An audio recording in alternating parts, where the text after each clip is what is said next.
আপনি বিয়ের পর জানতে পারলেন আপনার স্বামী বা স্ত্রীর এমন একটা কদর্য অতীত রয়েছে যা আপনাদের সম্পর্কের স্মুথনেসটাকে নষ্ট করে দেয়।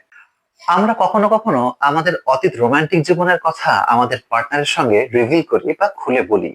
আসলে কিছু কথা এমন রয়েছে যেগুলো শুধু বলতেই ভালো লাগে, বাস্তবে তার থেকে কোনো আউটকাম বা কোনো ফল নেই। আসলে আমরা ভাবি যদি আমরা আমাদের অতীত জীবন সম্পর্কে আমরা আমাদের পার্টনারকে জানাই, তাহলে হয়তো সে বুঝবে আমি তার প্রতি বর্তমানে কতটা লয়াল রয়েছে। কিন্তু নিজের অজান্তেই আপনি ব্যাকফায়ার করলেন। ভারতের ক্ষেত্রে একটি পরিসংখ্যান দেখুন। আনুমানিক 67% মানুষ তাদের বিবাহিত জীবনে খুশি, যেখানে 33% মানুষ অসন্তুষ্ট। বাংলাদেশের ক্ষেত্রেও চিত্রটা প্রায় একই রকম।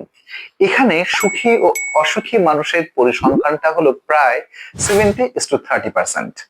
আমরা কখনো কখনো স্বামী স্ত্রীর কাছে আর স্ত্রী স্বামীর কাছে খোলা বই হয়ে যায়, কিন্তু বাস্তবে আপনার স্বামী বা স্ত্রী আপনার অতীত ঘটনা জেনে যাওয়ার পরে আপনাকে আগের থেকে আরো বেশি ভালোবাসবে বা আরো বেশি বুকে টেনে নেবে, এমন সৌভাগ্যবান আপনি নাও হতে পারেন। বেশিরভাগ ক্ষেত্রেই চিত্রটা অন্যরকম। তাই তা থেকে যতটা দূরে থাকবেন, আপনাদের কেমিস্ট্রি ততই রোমান্টিক হবে। আপনাদের দুজনকে বুঝতে হবে সব ইতিহাস সোনালী হয় না। বাস্তবের প্রেক্ষাপটে কিছু কিছু ইতিহাস ঝঞ্ঝাময় এবং দুর্যোগপূর্ণ।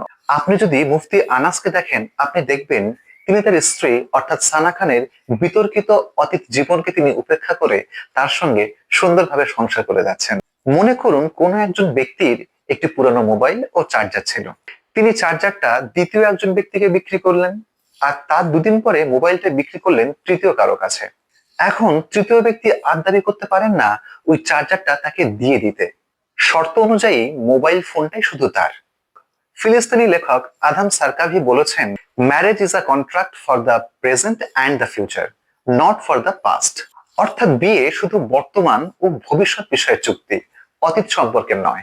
ব্যক্তিগতভাবে আমরা যতটা বাস্তববাদী হব ততটাই মঙ্গলজনক। আপনার স্বামী বা স্ত্রীর বর্তমানে যা আছে তার উপরেই আপনার দখলদারি। আপনাকে বিশ্বাস করতে হবে যা অতীত হয়ে গেছে তা গোয়েন্দাগিরি করে খুঁটে খুঁটে বের করবার মধ্যে কোনো ফায়দা বা উপকার নেই। মনে রাখবেন, সম্পর্ক কখনো সন্দেহের উপরে টিকে থাকে না। আপনার স্বামী বা আপনার স্ত্রী যদি তার অতীত জীবনকে ভুলতে চায়, আপনার উচিত, আপনার কর্তব্য তাকে সাহায্য করা। ডাক্তার বেঁচে থাকা রোগীকে চিকিৎসা দেন, যে মারা গেছে তার চিকিৎসা কোনো উপকারে আসে না। কখনো কখনো জীবনের একটি পরিচ্ছেদকে গোপন রেখেও একটি শক্তিশালী সুখী বৈবাহিক জীবন গঠন করা সম্ভব। কোনো কোনো বিষয়ে জানার থেকে না জানাটা কম ক্ষতিকারক। স্বামী স্ত্রীর অতীত একটি স্পর্শকাতর বিষয়, তাই সেটাকে এড়িয়ে চলুন। আপনার রব যেটাকে গোপন করেছেন, আপনি তাকে প্রকাশ করতে যাবেন না।